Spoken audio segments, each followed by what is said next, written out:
People can have ulcer for years, as long as 30 years. Yes, I've been dealing with this ulcer thing for long. Wow. Doctor, you cannot imagine for how long I've had this ulcer. You don't have to have the ulcer for long. You mean that? Your ulcer can heal. Help us. A considerable number of patients have had the treatment, appropriate treatment for stomach ulcers, yet they have never really achieved a cure because they've not added to their treatment some of the measures that I'll be talking about in this video. Like what? So the stomach ulcer will heal if first we eradicate bacteria, if the bacteria is the cause of the ulcer in your case. Yes. 2 is that we give you drugs that will suppress the secretion of the acid in the stomach to the barest minimum. Okay. Now point. And number 3, which is what I want to talk about in this video. Number 3 is that you need to avoid certain things which I classify into food, lifestyle, and drugs.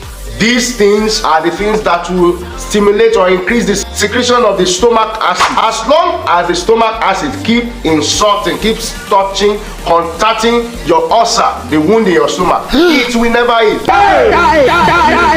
So the bottom line is these items that I'm going to be mentioning, including food, are those that stimulate or promote the production of stomach acid on a relatively higher level than the other. I cannot overemphasize the fact that ulcer, like any other wound in your body, will heal on its own if you can take away the hindrances to its healing. Peptic ulcers usually heal in about 8 weeks. Seriously? However, it's common for ulcers to recur. Most people would have disrupted the healing process before this period, before this 8-week period. And I think I have to put on a serious face at this point. So you can know that we have come to the very important aspect of this video series. I've looked at my patient, looked at several patients with ulcers. Okay. I found out that their problem is that even though they take the right treatment, they take the right antibiotics, they take the right drugs they're supposed to take, but they go out there and do other things. They do other things that will now make work done equals 0. Just like +1 minus 1. Work done is what? 0. What? So you must watch this series if you are interested and you are serious about having your stomach ulcer cured. Sorry, sir. If you have a wound on your leg that is already healing up, that's in the process of healing, Yes. and you hit that leg against an object, what happens? What happens? It starts to get sore again. It becomes painful again. It may even bleed. True. So the healing process starts all over. That wound won't heal for as long as you keep hitting it against objects. Some people have wounds that should have taken just about a week or 2 to heal up. Some of you can bear witness to it. Your leg ulcers. But when you keep hitting it against objects, it takes longer. That's the exact principle that applies to peptic ulcer. For as long as the stomach acid keeps insulting the wound, it won't heal. Oops. So you must avoid things that will encourage the increase of the acid in your stomach. So what are these items? What are these items? So that you can remember them easily, let's divide them into 3 aspects. The first is food items. The second, drugs. The third, lifestyle. So I'll be discussing them under these headings. So number 1 in this category is food. And the first thing I'm going to be mentioning is the substance called caffeine. Caffeine. You find this in coffee and colas. Oh, I was suspecting it. Some of the common soft drinks around have caffeine in them. Examples of drinks that have caffeine in them include Coke, Pepsi, Biggie Cola, and cola drinks generally. If you are the chairman of Coke Pepsi drinkers gang, okay, and you have ulcer, you may need to retire. You may need to retire from that chairmanship position. So if you have stomach ulcers, you may need to be deliberate about checking the place where they normally write the nutritional information to be sure that caffeine is not in that your best drink before you discover that your so-called best drink has been the one giving you the problems of your life. And in the voice of my apostle, Oremi Gaga, that's your Oremi Gaga. It may be that is that Oremi Gaga that is doing your enemy. You must be sure. That caffeine is also what you find in coffee. Wow. Yes. In fact, the concentration of caffeine in coffee is way high. That being said, it's with a saddened heart that I announce to you that our dearly beloved Mr. Chocolate contains caffeine. What? I honestly wished it didn't, and so you may have to avoid chocolate for the time being that you're expecting your stomach ulcers to heal.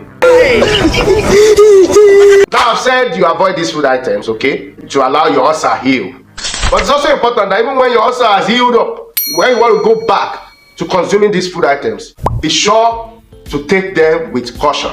Now, you may also have to check some of the energy drinks that we have around, because I've had a number of patients who had flaring exacerbations of the stomach ulcers. You know, I'll talk about exacerbation in another videos. Many a times in such scenario, in such cases, we have to admit, I've had many cases of ulcer exacerbations that were triggered by a particular energy drink, which we later realized had caffeine in them. But up until then, I didn't even know that some of those energy drinks had caffeine in them until the patient came and said it was this drink, so drink I took, and then the stomach ulcer triggered and got exacerbated. We now had to go look at the containers of those energy drinks. I found out that Baba did there, caffeine did there. Avoid tea that contains tannin in them. Tannin. This includes black and green tea. In fact, purple tea, yellow tea, orange tea, whatever tea. Okay? And I know a lot of us are fond of taking green tea. As much as possible, avoid carbonated drinks, carbonated beverages. Hey, this one, you know it before. I don't know. I am going to emphasize highly spiced food. Too much of pepper, including black pepper, ginger, and other spices. They can worsen your stomach ulcer. For those of you that are from this side of the country, you know the pepper, rodo. You know that, rodo? Very rodo well. is a no-no. If you are serious with your stomach ulcer, it's a no-no. Okay? You know that among criminals, they still have levels. Criminals still get levels. There are those that they are fellow criminals. We call criminals. Those ones are obonge criminals. So among all the pepper species in this part of the world, rodo is the worst. I know some of you eat pepper for a living. But please and please and please, if at all you will eat pepper, do less of rodo. In fact, if you can, do away with rodo completely and thank me later. If you want to listen to your doctor very well, if you take me as your doctor, stop rodo for the time being, okay? The 8 weeks period while we are, trying to achieve a cure, please stop it. I will. Work more with power, tatashi, and sombo. And then, whenever you are blending your pepper, try and remove the seeds. Remove the seeds before blending. Next item on this list is acidic food items. Examples include pineapples, your lemon, your lime, your citrus fruits, and unripe fruits generally. They have a lot of acid in them. Now, do away with mints, peppermint, spearmint, and all kinds of mints. And this is particularly important for pregnant women. I know you like to take mints to help you deal with the nausea and the vomiting, during pregnancy. But this can worsen stomach ulcers. Next thing is dairy, which were once considered home remedies for the relief of peptic ulcer. If still consider milk as a remedy for the relief of ulcer pain, then you have not been following my videos. You have not. You have been absenting yourselves from class. So you need to be following, okay? You need to follow. Okay. Please follow me, If you follow me, you can help us spread the news. In fact, you can give quality advice to patients, to people out there. That's my aim. As many followers, as many people that are following this course, this ministry, a time will come where you'll be so knowledgeable that I can conveniently be assured, rest assured, that you can give quality and authentic health information to people in your neighborhood. Yes, please be following. Number what now? I don't even remember the number. But the next is very fatty foods. Very fatty foods. This requires a greater quantity of acid to digest them. And so don't forget that all of these food items, while we're running away from them, is that we want to avoid anything that would increase the secretion and production of stomach acid. Okay, so very fatty food will require more acid to digest them, and that will be a problem. Tough meats too are bad for ulcers because they are harder to digest and will require larger amounts of digestive acid to break them down. I can't keep on talking about more and more examples, and I know many of you will have questions. Doctor, what about beans? Doctor, what about gari, eba? Doctor, what about this? What about that? Doctor, what about yam? Yeah, but in summary, Now, I've just given you general examples. Doctor, what about fries? Okay, I know that.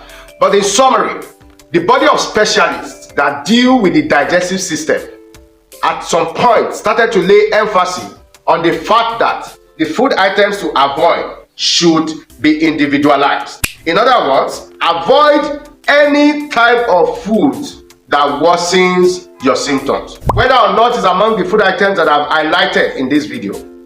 Avoid any food that once you eat, it makes you feel the stomach pain, the typical pain that you feel in stomach ulcer. Please avoid it. I've seen patients who complain of yam and beans. While those may trigger the symptoms in some, it may not for others. So I can conveniently at this point say, and so on and so on.